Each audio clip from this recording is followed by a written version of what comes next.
All right, everyone, welcome back. Ready for another deep dive. Today, we're tackling something super interesting, the connection between our wallets and, believe it or not, our worldviews. Ooh, that's a good one. Yeah, we're going to explore how our financial situation, whether we're flush with cash or scraping by, can actually shape the philosophies we live by. It's pretty wild when you think about it. Totally. So, picture this. If you're constantly stressing about money, do you think you'd be more likely to embrace a kind of every man for himself mentality? Or if you've got a nice cushion in the bank, would that free you up to be more generous? Maybe even start thinking about bigger picture stuff like, I don't know, the meaning of life. Hmm. I see where you're going with this. That's what we're digging into today. And get this, we've got a whole pile of sources to help us unpack this. We're talking ancient philosophers, modern thinkers, you name it. Sounds like we've got our work cut out for us. Oh, absolutely. Just to give you a sneak peek, we're going to be tackling some seriously thought-provoking questions, like how on earth did the Stoics manage to view wealth as totally neutral? And what about those philosophies that see money as like a straight-up obstacle to enlightenment? Then there's the age-old question, when people hit it big, do they transform into like these amazing philanthropists? Or, well, let's just say not all of them take that route. Let's get into it. All right, so let's start by picturing someone who's, well, let's just say they're not exactly rolling in dough. Maybe they're living paycheck to paycheck, even having to choose between paying a bill or helping out a friend who's in a tight spot. Do you think their philosophy might be a bit more focused on, just surviving? Oh, yeah, for sure. I mean, when you're in that kind of situation, you're kind of forced to prioritize, right? Immediate needs over, well, any kind of abstract ideals. Makes sense. Our sources actually talk about this, how this sort of financial insecurity can push people towards like a really pragmatic mindset, thinking short term, maybe even getting a bit cynical about things like altruism. It's like, hey, I'm just trying to keep my head above water here. I can't be out there saving the world right now. Exactly. Some of our sources even go as far as to say that this kind of financial pressure can lead to, well, kind of a me-first mentality. That's really interesting how our external circumstances can shape our internal beliefs like that. It's fascinating. So we've got one side of the coin, right, where things are tight. Right. But what about when things start looking up financially? Does that maybe change things on a philosophical level? Now, that's a great question. So, when money's less of a daily worry, what happens? Well, based on our sources, it looks like reaching a certain level of, let's say, financial stability opens up a whole new world of possibilities. And I'm not just talking about material things. You're talking about like a shift in perspective. Exactly. When you're not constantly worried about making ends meet, you've got more mental space, right? Mhm. You can start thinking about bigger questions, ethical dilemmas, your impact on the world, even your purpose in life. That actually makes a lot of sense. It's like, okay, basic survival's taken care of. Right. Now I can actually afford to think about, well, what kind of person do I want to be in this world? And I wonder, dear listener, have you ever noticed that in your own life? Have your priorities or values shifted as you've hit different financial milestones? That's something to think about. Totally. So we've got financial insecurity potentially leading to a focus on survival, and stability maybe opening the door to some deeper sinking. But what happens when we kick it up a notch? You mean when we go beyond just being comfortable? Exactly. What about wealth accumulation? Does having more money automatically equal more happiness, more freedom, or does it come with its own set of, I don't know, dilemmas? Now that's where things get really interesting. Our sources suggest that as people start accumulating wealth, they often find themselves, well, they start thinking about self-actualization. Like, what's my potential? What mark do I want to leave on the world? Yeah, something like that. You're not just trying to get by anymore, right? Right. You're thinking about leaving your mark, making a difference. And some philosophies really encourage that, don't they? Oh, absolutely. Like Nietzsche's idea of self-overcoming.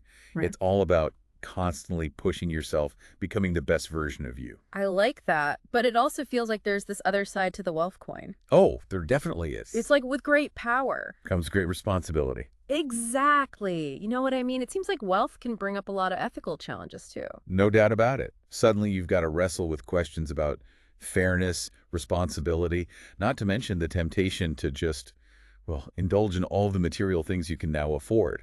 It's a tricky balancing act, that's for sure. It really is. So let's recap for a second. We've got financial insecurity, potentially breeding pragmatism. Stability, maybe opening the door to loftier ideals. And then there's wealth, this kind of double-edged sword that can push people towards self-discovery, but also ethical challenges. I'd say that's a pretty good summary. But hold on tight, because things are about to get even wilder. Wilder. How so? We're about to enter the realm of extreme wealth. Think, fortunes that most of us can only dream of. Does that kind of wealth lead to enlightenment, corruption, or something totally different? You've got me hooked. Tell me more. Well, our sources actually offer some pretty fascinating insights into this. I can't wait to hear them. Think about it. We've got examples all throughout history, and even today, of people with incredible wealth taking vastly different paths. Yeah, from those who dedicate their lives to philanthropy to, well, those who maybe don't. Exactly. And one of the most interesting concepts that comes up in our research is this idea of material disillusionment. Imagine reaching the pinnacle of financial success, only to realize that, well, money doesn't actually buy happiness. Wow, so they get everything they thought they wanted, Right. but then it's still not enough. It's like they climb to the top of the mountain and then they're like, wait, this isn't what I was searching for. Yeah. They've got all this stuff, they've done all the things, but they're still looking for something deeper, something more meaningful. Makes you think. Absolutely. And this idea stands in stark contrast to what some of our sources call a control and power philosophy. For some people, having immense wealth just reinforces their belief in, well, dominance and meritocracy. Like, I'm at the top because I deserve to be, and I have the power to shape things the way I see fit. Exactly. It's mind-blowing how our relationship with money can be so deeply intertwined with our beliefs about, well, pretty much everything. It's incredible. But buckle up, because we're not done yet. We've got a whole lineup of philosophical schools of thought to explore, each with its own unique take on wealth and what it means to live a good life. A philosophical smorgasbord. I love it. Ready to dive into Stoicism, cynicism, capitalism, and a whole bunch more. Hit me with it. All right, let's get philosophical. All right, so first up, we've got the Stoics. Ah, yes, the Stoics. Super popular these days, right? You see their ideas popping up everywhere. They are, aren't they? Yeah. But how does Stoicism actually play out when it comes to money? That's the million-dollar question. Well, for the Stoics, wealth was what they called an indifferent, Indifferent? meaning it's not inherently good or bad. Interesting. It's your virtue that matters. You know, your ability to stay level-headed and rational no matter what your bank account looks like. So a true Stoic wouldn't be like over the moon about winning the lottery. Nope. But they also wouldn't totally lose it if the stock market crashed. Right.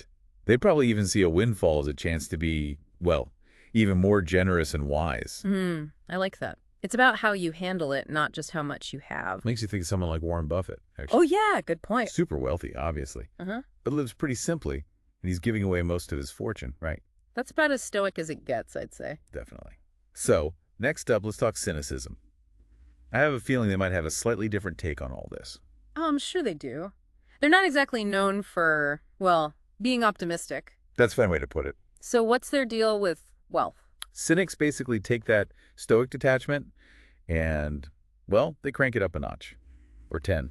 Okay, I'm intrigued. They see wealth and material things as, like, distractions. Distractions from what? True happiness. They even think all that stuff can corrupt you, keep you from reaching your full potential. So I'm guessing a cynic's ideal life is pretty minimalist? You got it. Yeah. No fancy cars, designer clothes, any of that jazz. Just the bare essentials. Exactly.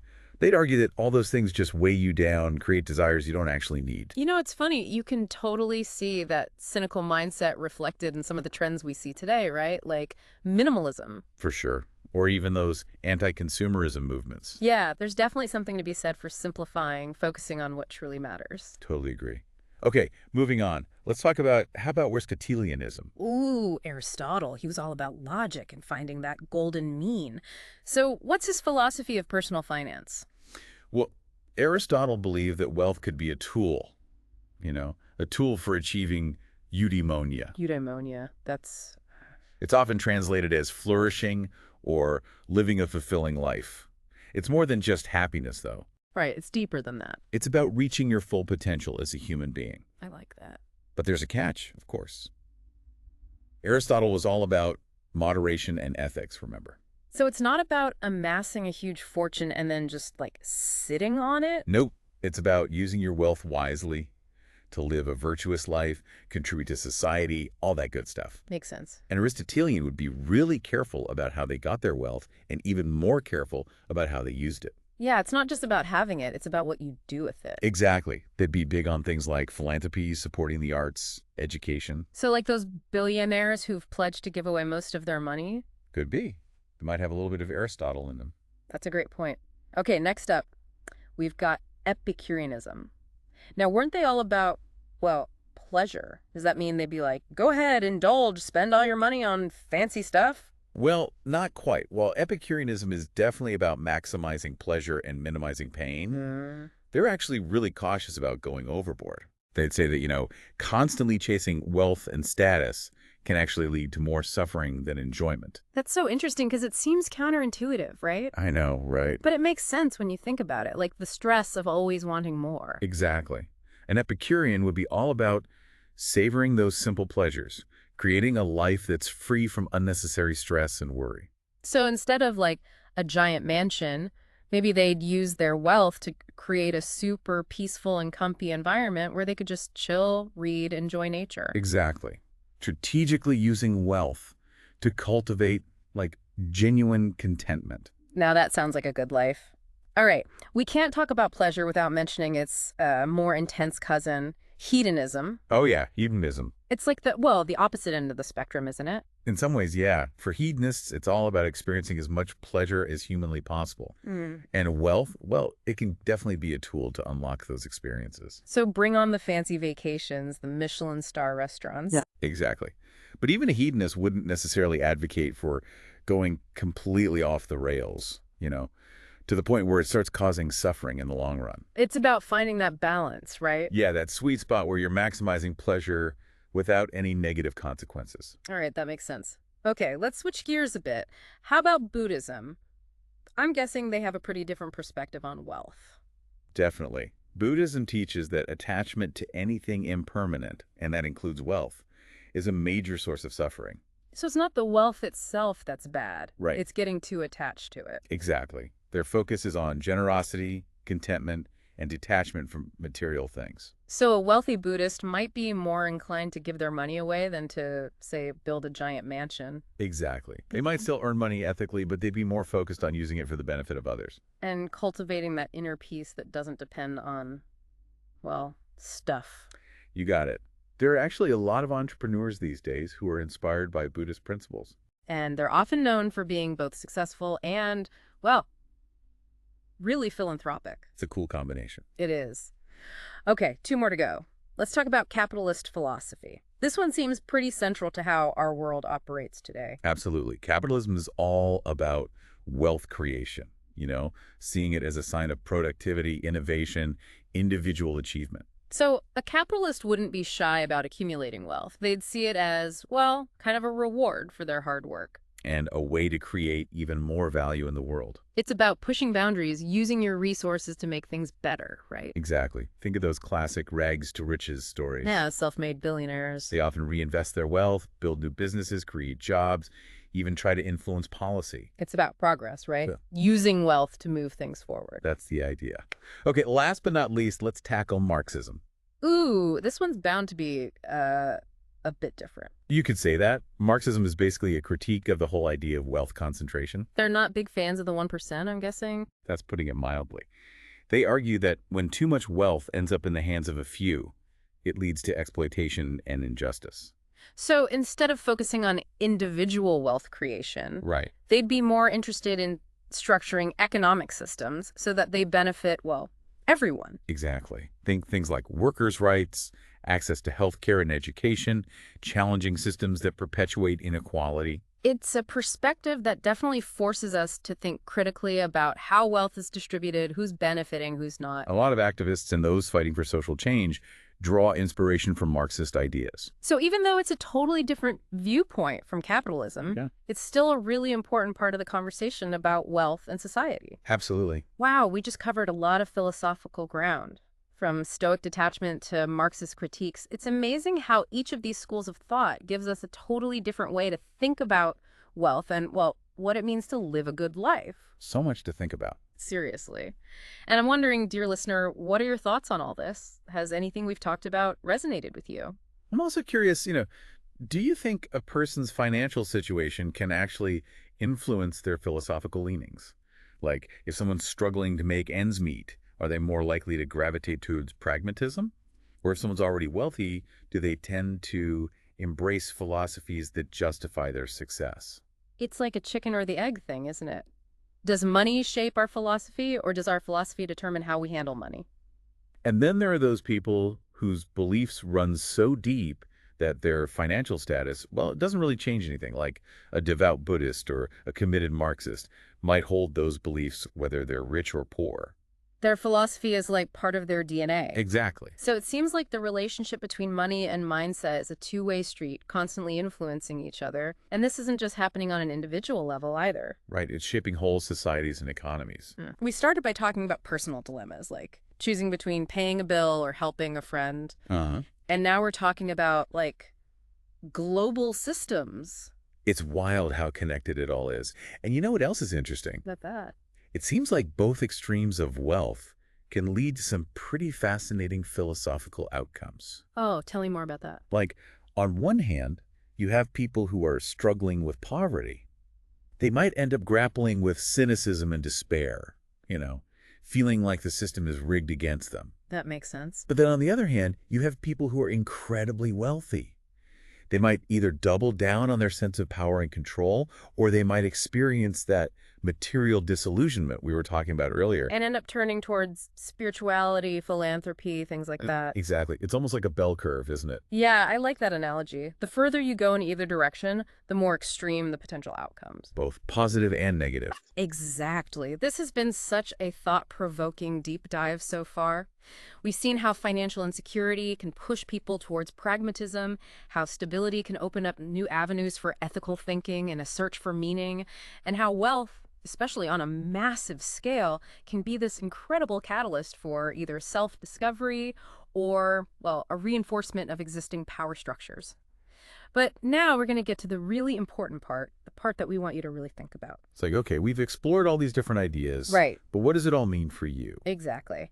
So knowing all of this, how could understanding your own, let's call it your financial philosophy, actually help you in your own life? Because let's face it, we all have to navigate the world of money. Right. Absolutely. Whether we're making big decisions about investments or just figuring out how to, manage our day-to-day expenses. It's all connected. So imagine you're facing a financial choice. Think about it. Are you approaching it like a Stoic?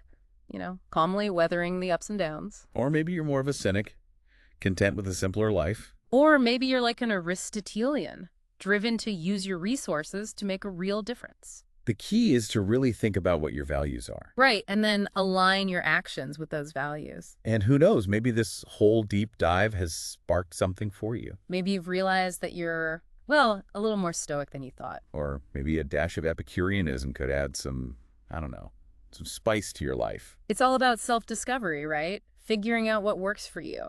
And remember, your financial philosophy, it's not set in stone. Oh, yeah, good point. It can definitely evolve as you go through different stages of life. It's a journey, not a destination, right? Absolutely. The more you understand how your mindset and your money are connected, the better equipped you'll be to make choices that, well, truly reflect who you are and what you want out of life. So as you keep navigating the world of finances, keep those philosophical insights in mind. They might just help you unlock a deeper understanding of yourself, your goals, even your place in the world. And if this deep dive has left you wanting more, which, let's be honest, it probably has. Don't worry, there's a whole world of fascinating philosophy out there. It's just waiting to be explored. But for now, we'll leave you with this final thought. How can understanding your own financial philosophy empower you to live a life that's not just prosperous, but truly meaningful? That's something to ponder, isn't it? And until next time, keep on diving deep.